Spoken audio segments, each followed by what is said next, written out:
Olá, amigos do Diálogo Espírita, estamos iniciando nosso programa de hoje. Segundo os espíritos benfeitores que elaboraram a sistematização da doutrina espírita, as duas maiores chagas morais da sociedade são o egoísmo e o orgulho. E a certa altura do item 11 do capítulo 11 do Evangelho segundo o Espiritismo, eles dizem o seguinte: para combater o egoísmo é necessário coragem, porque dela muito mais necessita cada um para vencer-se a si mesmo do que vencer os outros. De fato, se olharmos em volta de nós, nós veremos que a maioria, se não a totalidade, dos problemas que a sociedade enfrenta decorrem exatamente dessas duas deficiências morais dos seres humanos. É bem verdade que as pessoas, de modo geral, acomodam-se ao egoísmo e ao orgulho por uma razão ainda mais anterior, que é a ignorância das coisas espirituais. Se elas compreendessem claramente as consequências disso, aí sim, até por uma justa preocupação com o futuro delas mesmas, elas pensariam diferente. Mas para isso é preciso entender minimamente a dinâmica da lei de justiça divina, cuja chave está na reencarnação. Por isso, nós sempre deixamos aqui o alerta sobre a importância do estudo teórico dos preceitos espíritas e a canalização dos esforços na busca de amealhar os valores superiores da alma. O egoísmo é o nosso assunto do tema livre de hoje, mas temos muito mais. No quadro o Espiritismo Responde, uma questão sobre a situação de uma pessoa que pretende abrir mão de um casamento bem-sucedido para viver, segundo ela acredita, uma paixão de vida passada. E ainda em presença literária, a obra recém-lançada no Brasil, O Livro das Mesas, que narra as experiências mediúnicas do extraordinário escritor francês Victor Hugo. O programa de hoje está ótimo. Fique conosco.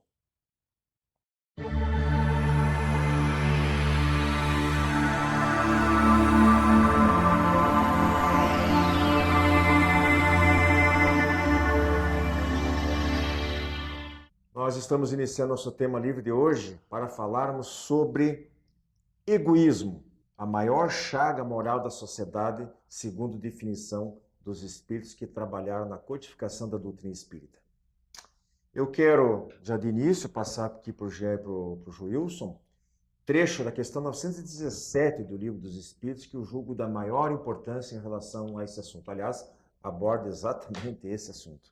Então, a certa altura, dizem eles o seguinte: de todas as imperfeições humanas, o egoísmo é mais difícil de desenraizar-se, porque deriva da influência da matéria. Trechinho mais à frente.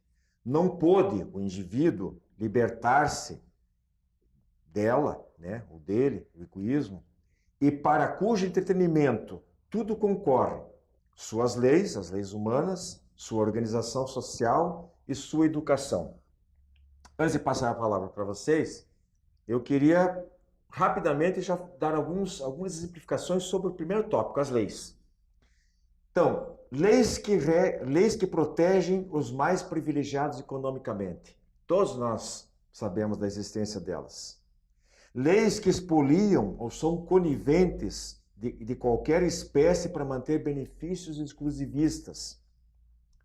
Desculpe. Leis que expoliam são coniventes com práticas abusivas com os mais fracos. Fala-se aí, tentou-se alterar inclusive a situação do trabalho escravo, a definição do trabalho escravo aqui no Brasil. Leis que subtraem direitos legítimos dos trabalhadores. Outro assunto em moda no Brasil, subtração de recursos excessivos através de impostos sem retorno à sociedade. São leis injustas que precisam ser trabalhadas, frutos do egoísmo. A gente vai ver em que nível de egoísmo, de que nós estamos falando. Não responsabilização dos agentes públicos por atos de negligência ou incompetência na administração. Exemplo, desperdício de obras inacabadas, ou com superfaturamento, que tu já sabe, ou de obras inacabadas. É impressionante Como no Brasil nós temos esse tipo de desperdício e a lei não prevê. O indivíduo é prefeito, é governador, é ministro, presidente, é secretário, não sei do quê, e ele sai do cargo e nunca mais cobra. E as coisas ficam inacabadas, o dinheiro já foi pelo ralo. Grande quantidade. E às vezes, para terminar, precisa de valores muito maiores, ou nem se termina, aquilo que deteriora ao léu. Então, são exemplos de leis que precisariam ser mudadas. Muita gente diz que faltam leis. Não, não faltam leis. Falta fiscalização. Faltam boas leis. Exatamente. Muitas delas são altamente perniciosas. E nós não estamos falando aqui, Wilson e Jean, só do Brasil, nós estamos falando de modo geral. Mas no Brasil aqui, a situação a gente sabe que é bem pior. É o que a gente vivencia no dia a dia aqui, o Brasil, né? Eu posso colocar mais Claro. uma questão dessa aí? Por favor. Tem legisladores que, mesmo sabendo de toda a crise, todo o problema econômico, eles vão lá e legislam para aumentar o seu próprio salário. Ou seja, a situação está complicada, mas para aumentar ali os interesses deles, tá tranquilo. Então, é por isso que o ambiente que nós vivemos, então vamos restringir aqui ao Brasil, né? Nós estamos inseridos no meio, aí vai passar a organização social, as coisas estão interligadas, leis, organização social e também, de certa forma, educação. Como as pessoas, você acha que usou o termo, né, de condicionamento, acho que no programa passado e tal, de condicionamento da mente das pessoas. Então, aquela história do jeitinho brasileiro, de você tirar partido, tirar proveito, tirar uma casquinha de cada situação, é porque culturalmente nós fomos educados assim, nós fomos criados assim. Nós vemos, às vezes, dentro da própria família, as pessoas fazem vistas grossas para esse tipo de coisa, porque são coisas pequenas, né? Eu lembro que até um tempo atrás era muito comum, quando não existia, vocês devem lembrar disso, apesar de eu ser ainda bem mais jovem, não existiam tantas aquelas câmeras que fiscalizam as lojas, os supermercados, que as pessoas iam com crianças pequenas e ficavam comendo chocolate, abrindo iogurte e tudo. Hoje em dia não dá para fazer mais isso. Não dá mais, né? As pessoas aceitavam como normal. Eles falavam, não, mas não tem problema, o supermercado tem bastante. Tem bastante. E nem passava no caixa depois o pacote vazio para pagar. Não, jogava, descartava. Escondia. Né? E aí a gente vê também que em determinados momentos de crise, às vezes, né, falando ainda do egoísmo, né, o ser humano, como é que ele age? Né? Ele tem a oportunidade, o produto lá que ele vendia a R$3, ele passa a vender a 10, a 15 reais o produto que ele tinha, às vezes numa situação de crise. E aí você ouve assim das pessoas falarem assim, mas essa é a lei da oferta e da procura. A lei da oferta e da procura é numa situação normal, numa situação de crise ele não pensa no semelhante, ele está pensando nele. Tudo é uma questão de oportunidade. Então, quem está fazendo essas leis que o Wilson leu antes não são extraterrestres que caíram em Brasília ou nas assembleias ou onde quer que seja. São pessoas normais como nós, mas a corrupção está em todos os lugares. E a sociedade é corrompida de baixo para cima. Só tem pessoas desviando bilhões porque existem pessoas desviando centavos. É verdade. Então, tudo vai da questão do nosso egoísmo, da procura pelo nosso interesse próprio. Aí nós, infelizmente, esquecemos muito as outras pessoas e pensamos em nós, aqui no nosso umbigo. Como que a gente pode se privilegiar das coisas, se favorecer das coisas, das situações todas? Eu coloquei na abertura, Wilson, na nossa voz lá, que apesar da afirmação taxativa dos espíritos, dizendo que o egoísmo e o orgulho são as duas grandes chagas morais da sociedade, mas eu mencionei também que, a meu ver, existe um precedente, uma coisa que antecede isso aí, que é a ignorância dos valores espirituais. Certo. Eu não sei se você concorda com isso. Plenamente. Eu não diria só a ignorância dos valores espirituais, eu acho que a ignorância de uma forma geral. Do que nós somos, do né? que nós somos, da nossa realidade, a ignorância das coisas, de como que funciona a vida. Né? A pessoa, quando ela passa a ter um conhecimento diferenciado, porque quando a pessoa pensa assim, não, você vive essa vida, morreu, acabou, não tem mais nada. Né? Então, aí o egoísmo nela vai ser muito mais acentuado. porque ela tem que viver essa vida da melhor forma possível e Vai acabar vai logo. acabar mesmo, não vai acontecer nada depois, então o outro, cada um com seu cada um. Né? Como algumas pessoas costumam dizer, né? Farinha pouca, o meu pirão primeiro. Né? Então, não é por aí. Não é isso. Agora, a partir do momento que a pessoa passa a compreender um pouco mais as questões espirituais, as questões de ética, ela sabe que, peraí, ela vai deixar esse corpo aqui, mas ela vai continuar existindo e ela vai voltar depois. Né? E dependendo da forma como ela agiu aqui, ela poderá voltar numa condição muito pior do que aquela que ela estava. Aí ela passa a pensar diferente. Primeiramente, às vezes até por medo, e não deveria ser assim. Mas depois ela passa então a ter aquela compreensão de que ela tem que sim ajudar, auxiliar o seu semelhante. E isso que o Justo comentou está na questão 917 mesmo, que o egoísmo diminuirá, se enfraquecerá com a predominância da vida moral sobre a vida material.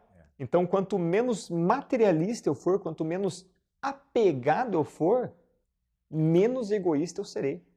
Eu queria falar aqui também um pouquinho sobre a citação dos Espíritos sobre a organização social. Ele diz que as leis são imperfeitas, a organização social é imperfeita, na qual nós estamos inseridos, e a educação. Vamos então indo por etapas, na sequência, organização social. Um exemplo bem fácil, de todo mundo conhece, né? Então, modelos de governo perniciosos à população, com motivação de clara exploração ou manutenção de poder. A gente lembra da situação da Venezuela. Nós estamos aí no norte do país, vivenciando correntes migratórias de pessoas desesperadas pela miséria, pela fome, pela opressão que o país vive, falta de tudo, lá falta medicação, falta alimentos nas prateleiras, e o governo não cede, né? Já vem do seu antecessor e só piorou de lá para cá. Então, o que isso significa? Não é egoísmo querer se manter no poder a todo custo, mesmo à custa, sem trocadilho, do bem-estar, por mais relativo que já fosse, né? De um país que não é um país desenvolvido, que já tinha as suas múltiplas necessidades, e daí, de repente, é oprimido dessa maneira e ele se mantém com a ferro e fogo, se mantendo no poder, traindo todos os valores democráticos, burlando as eleições, com todo tipo de falcatrua. Não é uma organização social, lembrando que nós não estamos falando apenas do Brasil. Falta de atenção e proteção dos direitos básicos por inexistência de leis ou falta de cumprimento delas. É um complemento daquilo que a gente já falou. Quer falar um pouquinho sobre organização social? Sim, porque a sociedade como um todo, ela é reflexo dos indivíduos. A sociedade reflete quem são os indivíduos. Se a sociedade é uma sociedade egoísta, as organizações sociais são egoístas, pensam nos seus interesses próprios, é porque o indivíduo ali, a soma dos indivíduos como um todo, tem muito resquício de egoísmo ainda. Durante muito tempo, ficar na Venezuela, né, eles idolatraram o antecessor. Né? Era Deus no céu e o Hugo Chávez na terra, que foi eleito democraticamente.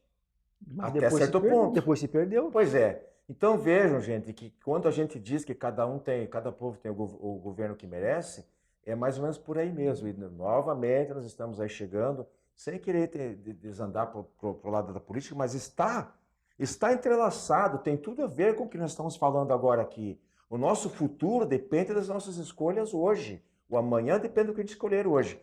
Joilson, e o outro termo, que é a educação ali. Nós somos preparados para vencer os outros. Competitividade. Começa desde a luta pelo... Eu sei que o Jean tem algumas colocações para amenizar essa situação aí, mas gostaria que você falasse um pouquinho antes. Desde o vestibular existe uma concorrência. Existe 50 vagas para medicina, mas tem 5.000 candidatos. E aí, tudo bem que as pessoas não fazem até por maldade. Seleciona, é altamente seletivo de escolher os melhores candidatos. Dentro das empresas, às vezes há uma rivalidade muito grande de quem senta um do lado do outro. Como é que você vê? Não é isso também que ele está falando aqui? Essa questão da educação, a nossa educação muitas vezes ela privilegia, ela favorece essa questão do egoísmo. Porque você vai acabar pensando primeiramente em você. É você que tem que se destacar, é você que tem que ser o melhor. E aí não importa o que você vai fazer para você alcançar o cargo que você quer na empresa que você trabalha. Não importa o outro, você passa por cima, não importa se vai machucar, se vai prejudicar uma família toda, às vezes é toda uma família ali prejudicada por conta dessa questão do egoísmo, mas a própria educação, a base educacional, muitas vezes ela faz isso. Ela contribui para Ela isso. contribui para isso. Os pais educam os filhos justamente assim. Olha, você tem que ser o melhor. Em alguns países é mais. No Japão, por exemplo, é muito sério isso aí. Sim. Lá todo mundo quer ser o primeiro. E detalhe ainda dos pais, quando tem, por mais, dinheiro, quando e tem pra- mais de um filho, ainda fica comparando um com o outro. Hã? E o detalhe mais grave é esse, justamente esse imediatismo da vida material é buscando o quê? Para ser o doutor, para ter o diploma mais afamado, para ser o mais competente, para, por consequência, ganhar muito dinheiro. Tem o aspecto de vocação profissional também, que é respeitável, de ascender, de aprender mais, de contribuir, às vezes na ciência, em vários ramos, mas muitas vezes é eminentemente o aspecto pecuniário. Jean, eu quero passar para você uma outra questão. Achei um trechinho aqui do Evangelho segundo o Espiritismo, capítulo 11. Achei muito legal isso aqui. Ele fala, os Espíritos dizem, que além do egoísmo pessoal, ainda o egoísmo de família, de casta e de nacionalidade. Interessante. Ministro Sanzio, na obra Ação e Reação, de André Luiz, psicografia de Chico Xavier. O que é o bem e o que é o mal? O bem é progresso, é segurança, é felicidade, é justiça para todo mundo. E muitas vezes eu sacrifico o meu próprio bem em nome da coletividade. Muitas pessoas pensam que o mal é treva, que o mal é escuridão. Não. O mal é progresso, é felicidade, é segurança e é justiça para mim. Ou no máximo para as pessoas mais próximas de mim, os meus mais chegados. Então, muitos políticos que a gente viu aqui que fazem leis esdrúxulas, eles desviam, não querem saber se eles estão tirando dinheiro de merenda de criança. Eles querem saber que eles estão privilegiando ali a família deles. A família deles, os amigos estão viajando bastante, tendo o bom e do melhor. Então, é esse pensamento exclusivista, o bem para os mais chegados e o resto, né, a mãe dos outros, que chore, a minha não vai chorar. É esse pensamento que acaba estragando muito a nossa sociedade. E essa briga vai longe, porque às vezes, eu lembrei de um exemplo aqui bem curtinho, a própria disputa de taxa de ICMS, cada estado procura fazer uma barganha diferente para poder prejudicar o outro para ser o estado. Sabe, dentro da própria Federação dos Estados Brasileiros, né, existe tipo de coisa. Joilson, você tem um tempinho aí para fazer o remate do nosso programa aí, um apanhado ou algum comentário que você ainda queira fazer. Então, como já foi comentado aqui pelo Jean, né, essa questão do egoísmo, do orgulho, nós só vamos conseguir vencer isso a partir do momento que nós colocarmos os valores espirituais, os valores morais, acima dos valores materiais. E para isso, nós precisamos nos conhecer. Nós precisamos trabalhar os nossos defeitos, procuramos saber até que ponto, dentro do que tudo que nós comentamos aqui, eu sou egoísta. Dentro da minha casa, junto com a minha esposa, com a minha família, será que eu também não ajo de uma forma egoísta? No meu ambiente de trabalho, na comunidade em que eu vivo, será que eu também não estou agindo de uma forma egoísta? Quando que colocar os valores morais, muitas vezes, basta você começar a praticar o bem, praticar a caridade. Aí quando você começa a praticar a caridade e ajudar as pessoas, você começa a ter uma sensação diferente. E aí você começa a perceber o quão bem isso te faz. E você deixa essa questão do egoísmo de lado, deixa de ficar pensando só em você, só naquele grupo, aquele pequeno núcleo familiar que é o teu, para pensar na coletividade. E então nós teremos uma condição de vida um dia muito melhor. Mas isso há de se começar de alguma forma. É isso aí, nós estamos terminando o seu tema livre. Vem aí o Espiritismo Responde e depois Presença Literária. Ok? A Casa Editora O Clarim divulga há mais de um século a luz e o conhecimento da doutrina espírita com valioso conteúdo, de belíssimos romances a esclarecedoras obras doutrinárias. Conheça, divulgue e compartilhe a lucidez do Espiritismo. Casa Editora O Clarim. Acesse www.oclarim.com.br.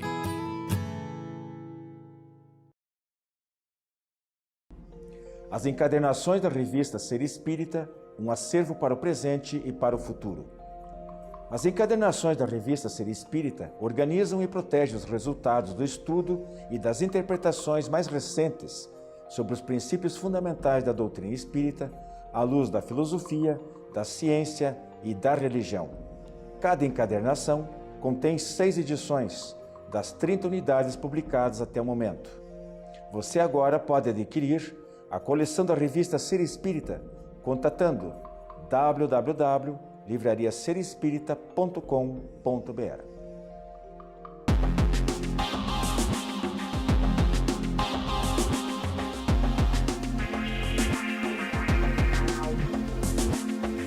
O Espiritismo Responde 274. Prezados amigos, no quadro Espiritismo Responde de hoje temos a seguinte questão. Tem uma filha casada que conheceu e se apaixonou por outra pessoa. Ela diz que tem certeza de que é o seu amor de uma vida passada, sua alma gêmea. Essas coisas, e quer largar o marido, que é muito bom para ela. Quer largar dos filhos, de tudo, para ser feliz com o outro. Esses encontros podem acontecer? E o que ela deveria fazer? Essa é uma questão muito delicada. Então, respondendo à primeira pergunta, esses encontros podem acontecer? É possível que sim. A questão é como comprovar isso. É provável que seja alguém de uma vida passada realmente? Como que ela tem essa certeza? De onde ela obteve essa informação? Vamos partir do princípio que essa informação tenha chegado até ela por vias mediúnicas. Apenas, nós estamos aqui supondo que seja por vias mediúnicas.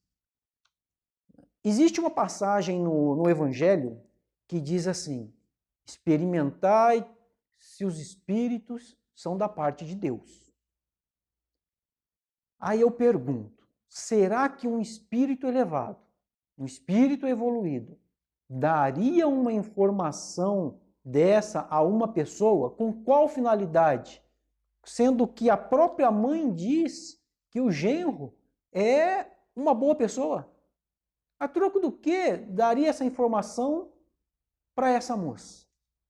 Então, será que realmente foi assim que aconteceu? Não sabemos. Mas, e se foi? Será que esse espírito, será que essa informação ela é verdadeira? Temos que ter muito cuidado nesse tipo de situação. A família é algo de mais sagrado que existe na face da Terra, vamos assim dizer. Tem um livro que se chama Joana e Jesus. É uma vida de amor, que vai contar as várias encarnações da mentora espiritual do médium baiano Divaldo Franco, que é Joana de Ângeles. E em uma de suas existências passadas, que foi a época de Jesus, ela teve esse contato com o Mestre, em uma das reuniões na casa de Pedro, ela vai reclamar a Jesus a respeito da sua vida conjugal, que ela já não aguentava mais. Ela já não suportava mais sofrer tanto naquele relacionamento que já tinha sido falido, já estava falido. E então, ela pergunta, porque ela já estava assim, numa condição de escrava praticamente do próprio marido, o marido não dava atenção para ela, ele fazia conchavos políticos ali que não estavam agradando nenhum nem outro, estava se comprometendo. E ela queria então deixar o casamento para seguir como discípula de Jesus. E o que o Cristo disse a ela? Que ela deveria levar até o final. Porque aquele marido um ser que ela, numa existência anterior, havia prejudicado. Então ela estava resgatando um débito com ele. E ele nem era uma boa pessoa. E olha que foi a orientação do próprio Cristo a Joana de Cusa naquela ocasião. Então por aí nós percebemos o quão é difícil tomar uma decisão assim.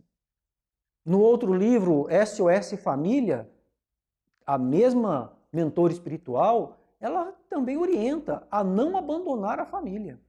A menos que estejam acontecendo situações em que ocorre agressão física, em que o que está ocorrendo ali, até às vezes um risco de morte, alguém vão acabar se matando, aí sim, mas caso contrário não.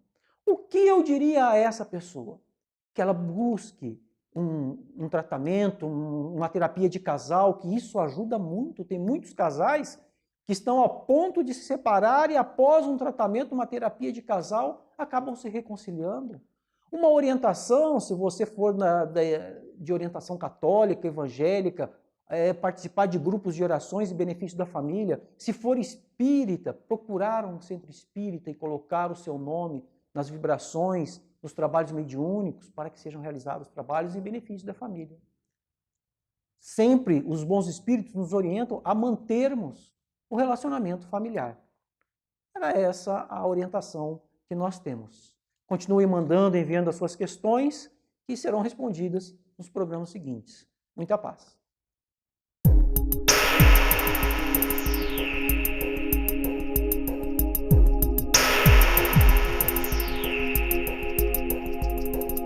Nossa presença literária de hoje, nós vamos falar aqui sobre uma determinada obra, começando pelo autor.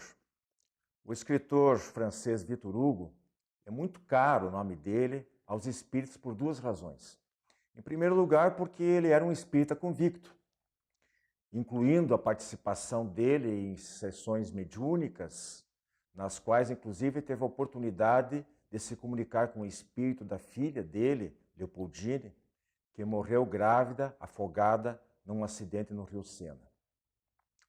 Segundo, porque depois de escrever cerca de 70 obras enquanto estava encarnado, depois de desencarnado, aliás, incluindo, parênteses aí, o clássico Os Miseráveis, que já teve várias filmagens desde a década de 30 do século passado, a última delas em 2012, um musical, trouxe Victor Hugo depois também cerca de pelo menos 12 livros através da psicografia dos médiuns Zilda Gama e Divaldo Pereira Franco.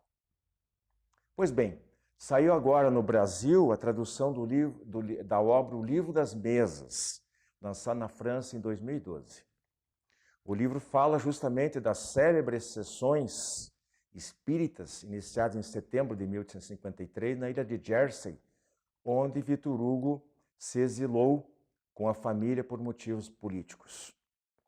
Ao todo, mais de 100 entidades se manifestaram através da médium Delphine Girardin, e depois que esta desencarnou em 1855, ainda ali em Jersey, depois de volta já a Paris, através da própria esposa do Victor Hugo. Além de Leopoldine, figuras ilustres como Ésquilo, Sócrates, Shakespeare, Maquiavel, Rousseau, Molière, Dante Alighieri, Joana d'Arc, Galileu, comunicaram-se através de um número convencionado de pancadas dos pés de uma mesinha. Era a forma com que as pessoas na época se comunicavam. A psicografia, como a gente conhece atualmente, não era muito praticada. E até o espírito de Napoleão III comunicou-se numa determinada ocasião, desdobrado pelo sono. Ele estava vivo e comunicou-se durante a emancipação da alma do espírito durante o sono.